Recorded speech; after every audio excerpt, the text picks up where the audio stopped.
Bien, buenos días, queridos amigos. Estamos desde esta hermosa residencia cotidiana de Rocinante de periodistas de La Habana. Hoy es 26 de julio, estamos a 2 días del Día de la Independencia de Perú. Y estamos hablando hoy con John Ochoa sobre un libro que regresó casi que 90 años después a la escena peruana a través de un proyecto educativo, un proyecto de escuelas libres.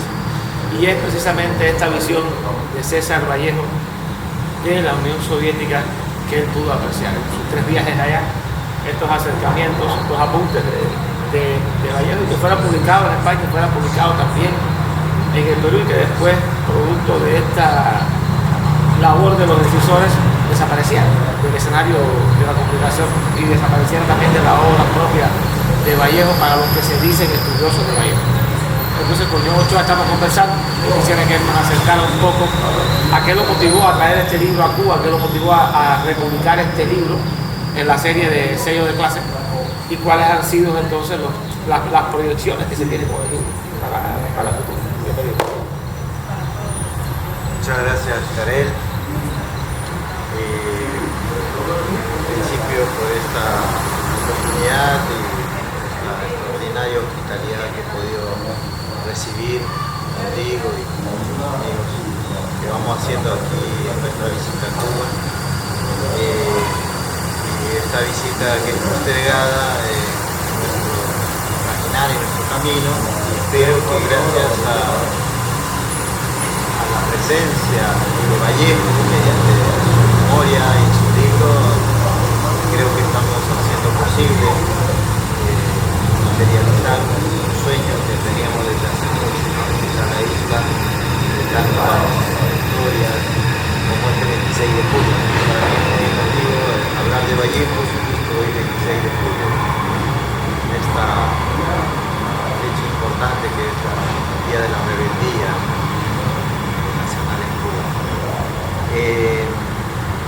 Creo que buscamos hacerle justicia con esta nueva publicación de su libro de Vallejo, porque las fuerzas siempre reaccionarias que aún manejan, dominan la cultura de nuestro país y parte de América Latina han buscado silenciarlo, no solamente silenciarlo, sino buscar enterrar, sobre todo este trabajo, porque es evidente que por su propia fuerza Vallejo es un hombre inevitable en el mundo académico, pero sobre todo en el mundo de la poesía y la literatura, lo cual por supuesto es inexpugnable, pero han buscado de todas las formas posibles negar la existencia de este libro, la existencia de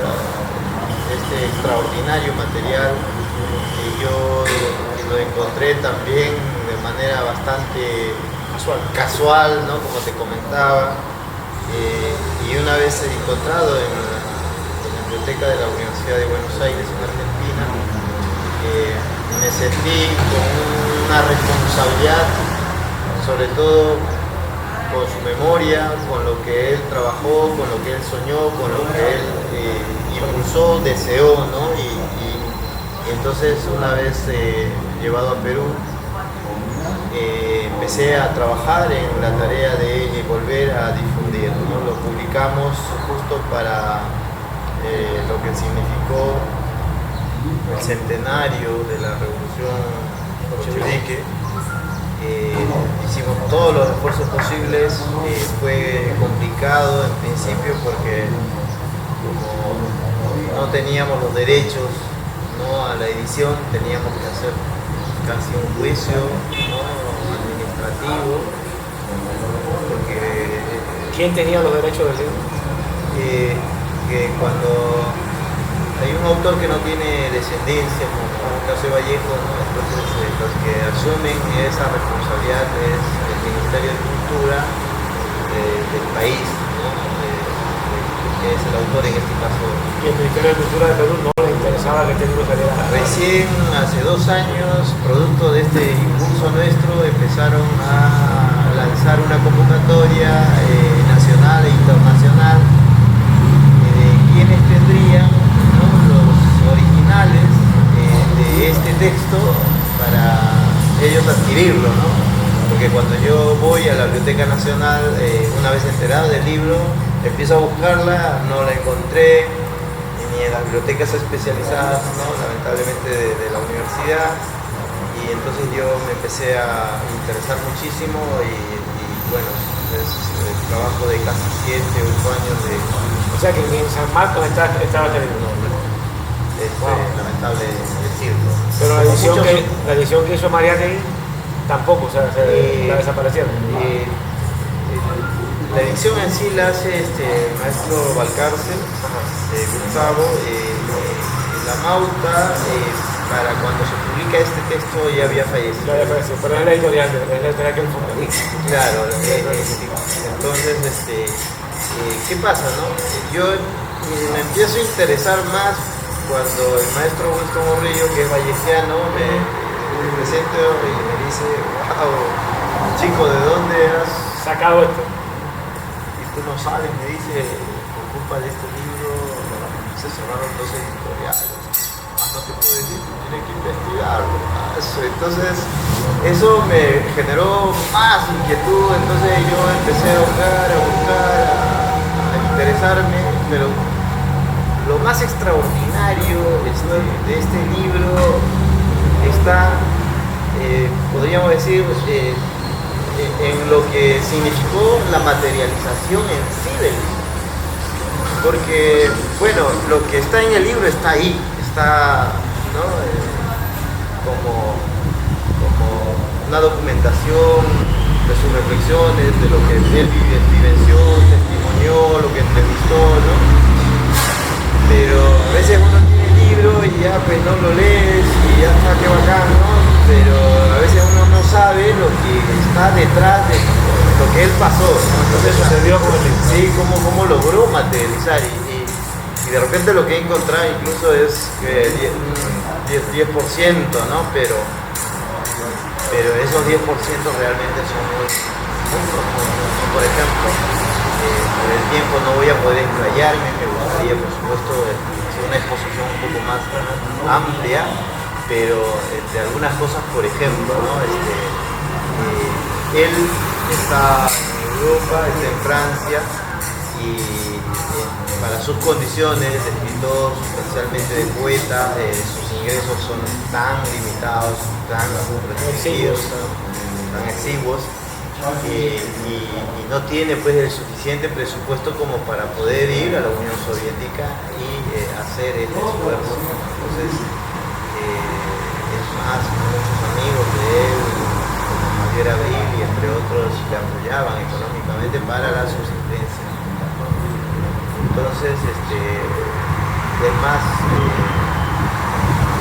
ese sueño parecía ya un sueño frustrado, ¿no? Porque ir a la Unión Soviética, sobre todo para el extranjero, era definitivamente carísimo. Y no para un solo uso, ¿no? Él lo refleja ahí en el mundo, sí. Exacto, entonces hay un dinerito producto de la presión que hacen sus amigos, porque ya Vallejo tenía una ascendencia en el mundo cultural académico, porque también de Perú en sí él como que se autoexilia porque ya estaba entre las rejas, entonces querían volverlo a encarcelarlo y dijo no me voy, y se va. Y entonces Pedro tenía esto, ¿no? Era un hombre muy culto, muchas potencialidades académicas. Entonces sus amigos empiezan a hacer gestión para que Vallejo pueda volver al Perú, pero él dice: si yo vuelvo al Perú, Leguía va a ser cortina de humo, apresándome y no. El apoyo que recibe para retornar al Perú lo presupuesta para irse a la Unión Soviética, y él pensó que se iba a demorar 3 meses, pero no, a las 3 semanas casi retorna sin mayores posibilidades. allá había una institución que se llama la Vox, que al enterarse de su ímpetu, de su inquietud, le ofrece sustentación para que concluya el trabajo. Y Vallejo, un hombre de muchos principios, yo necesito rescatar eso, rechaza esa oferta, porque en sus condiciones pudo haberlo aceptado, pero él trataba de cuidar de que lo que vaya a registrar sea absolutamente objetivo, ¿no?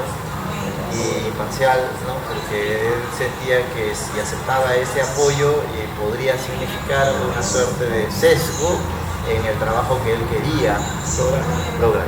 Entonces rechaza, y cuando vuelve a Francia y ahí entra una actitud importante de Georgette, al ver el sueño de Vallejo y que parecía frustrado, ¿no? El departamento que le herencian sus tíos de Georgette, ella decide venderlo para poder sustentar una segunda visita, y le dice, pero para que tu trabajo sea un trabajo sociológico, objetivo, y que haya un análisis comparativo adecuado, también tienes que conocer parte de las ciudades de Europa para que no haya una contrastación más exacta. Sí, ¿no? Entonces y ellos no tenían dónde estar, pero miren, ¿no? Esa conducta, esa actitud, ese desprendimiento, vende su departamento y con ese dinero hace un segundo viaje y empieza a buscar materializar, ¿no? este trabajo. Y el gobierno de Tardieu, al enterarse de que hay un poeta misio, qué cosa está haciendo allá, ¿no? Y la información que llegaba de la Unión Soviética, todo era como que negro, negativo. Entonces Vallejo intenta hacer un esfuerzo para que haya una información al menos bastante digamos aproximada a la realidad que él trataba de registrar. Entonces, al enterarse de que él quiere intentar publicar estas reflexiones, estas experiencias que él vive, lo deportan de Francia, lo sacan acusándolo de espía ruso, ¿no? Y él no quiere volver al Perú porque también está abierto a su juicio, y se va primero cae en Barcelona y está desesperado porque han gastado, ¿no? En el trabajo y no hay, entonces quiere publicar, y menos mal la editorial Ulises se atreve a convocarlos y publican. Madrid en 1931 publica, y ya prácticamente en los albores del gobierno del franquismo, y enterados ellos de que este texto en 3 meses alcanza 4 ediciones, no es un buen negocio esto para la cultura, ¿no? Y mandan a sacar de circulación y cierran la editorial Ulises en Madrid, en España. Desde esta experiencia no se volvió a editar más el libro. Nuestro querido poeta muere en el 28, o sea, 7 años después de su publicación, y nunca más él vuelve a ver, ¿no? Publicado. En 1958, Gustavo Valcárcel, otro inquieto hombre de nuestras letras, quiere hacer la edición peruana, y entonces se atreve, en medio de un gobierno que está persiguiendo a los socialistas, anarquistas, apristas en ese momento. Como Georgette está en Francia, ella era la única que podía, ¿no?, autorizar la difusión, lo llevan a Georgette a Perú, autoriza, iban a ser 2 millares, y Georgette, viendo que avisora de que podía pasar lo mismo, entonces hace un esfuerzo de hacer 10 millares. Un esfuerzo económico para 10 millares, que según los datos que he podido yo investigar, esos 10 millares se logran agotar en 12 meses. Wow. Claro, en esos años no había tele y estas cosas, ¿no? Entonces empiezan a anunciar y Vallejo ya era un hombre consagrado, consolidado, y anuncian de que su libro prohibido va a ser difundido, y estaban a la espera, y una vez que se lanza, en 2 semanas se agotaron, y cuando se aprestaban a nuevamente hacer una nueva edición, el gobierno de Manuel cierra la editorial, sacan de circulación, prohíben, ¿no? Y desde allí prácticamente, como decimos nosotros, en nombre del Proyecto Escuelas Libres, y ni los partidos comunistas en Perú levantaban siempre la bandera revolucionaria o de la imagen, ¿no?, de adhesión socialista de Vallejo, teniendo incluso posibilidades para poder ellos mismos no jugársela, sacar, difundir, seguir divulgando, como se hizo de alguna forma por su familia, ¿no?, de Mariátegui. No se hizo lo que deje. La Universidad de la Católica hizo una edición muy reservada para sus académicos,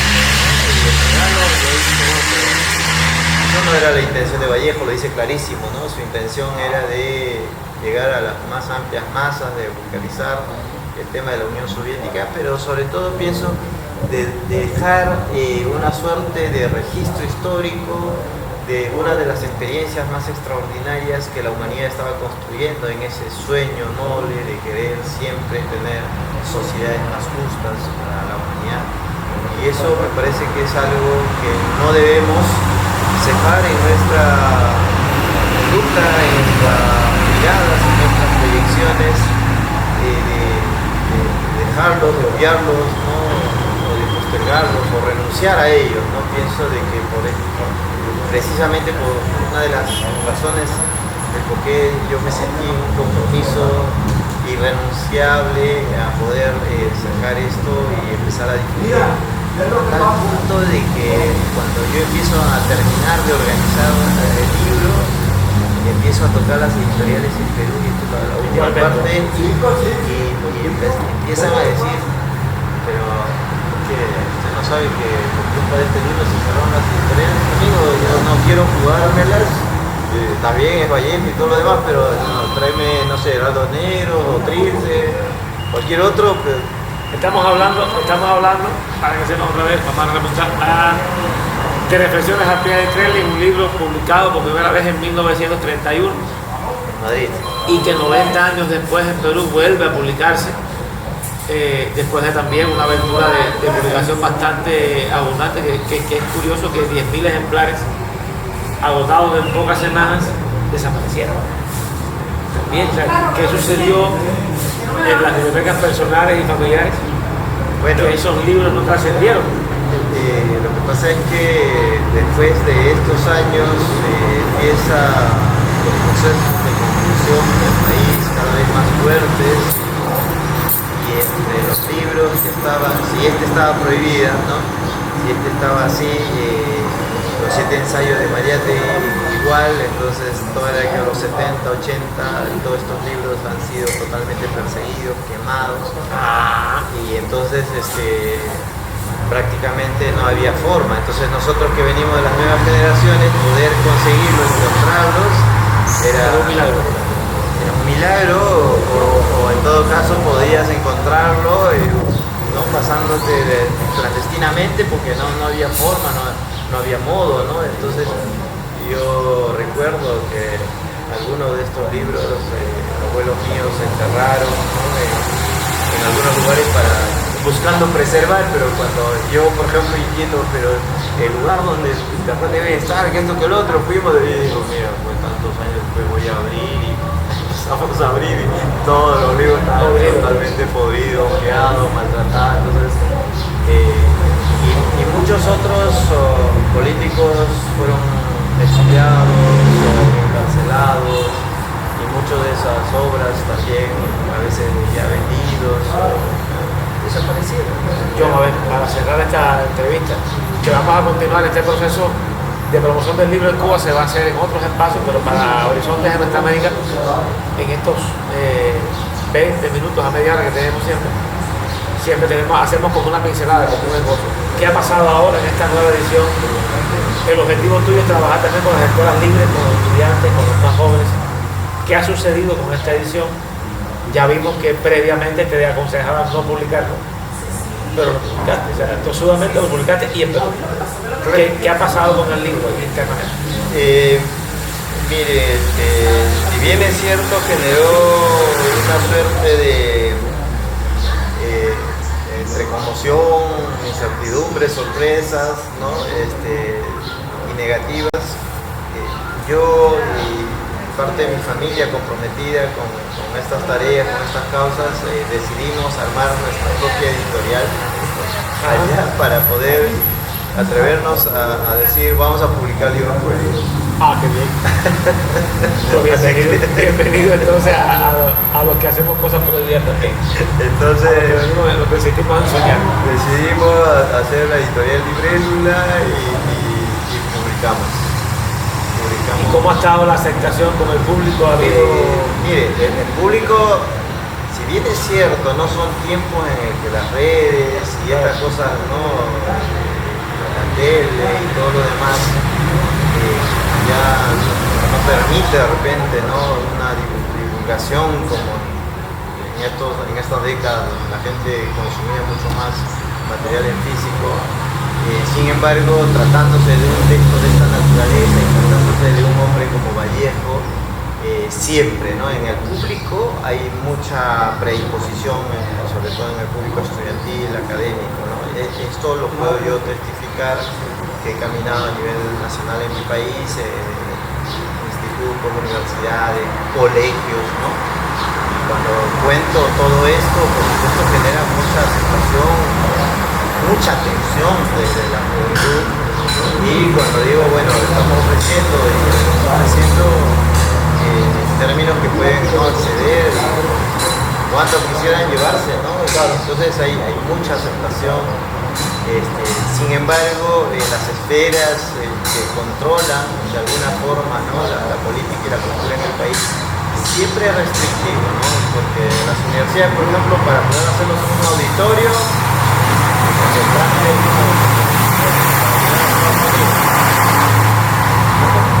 un poco más nos imponen visas para poder, ¿no? Entrar a la universidad. Sí, entonces sin embargo, Vallejo por su propia fuerza logra vencer estos escollos que son inevitables y logramos desarrollarlos. Entonces, y bueno, dijimos, hemos trajinado aquí en el país y creo que Vallejo merece seguir trajinando por el continente, y quisimos hacer una presentación internacional pública y escogimos Cuba para poder hacer esta labor, y pensábamos ir de aquí, ya tenemos en sí los pasajes comprados para hacer lo mismo en México, pero tal vez se pueda.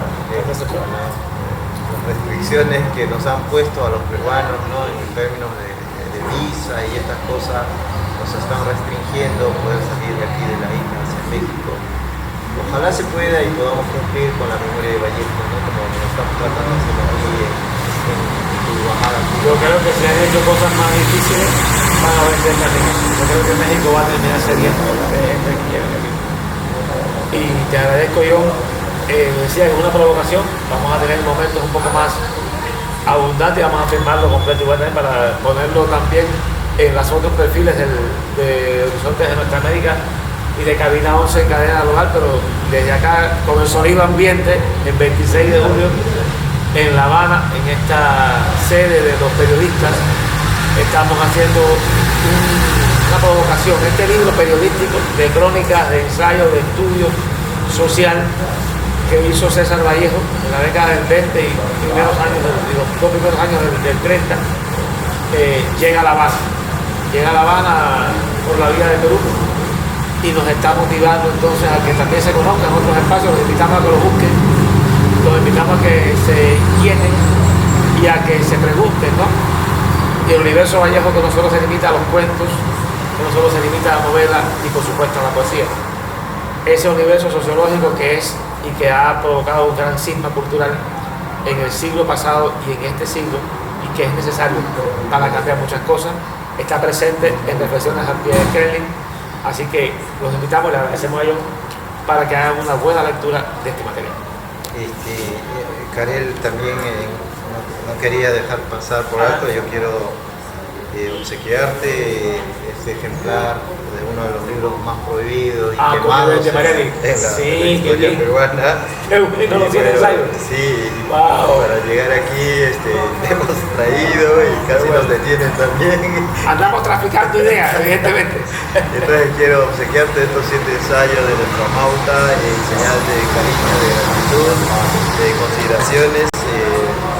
Espero de que estos dos hombres sigan inspirándonos tanto como lo han hecho ella, Martí, y como dice el gran Martí, para nosotros el tema no es por dónde nos va mejor, sino por dónde anda el deber, y eso quisiera, esa idea de Martí a mí me cambió mucho la vida y por eso estoy aquí. Aquí estamos, seguimos sumando.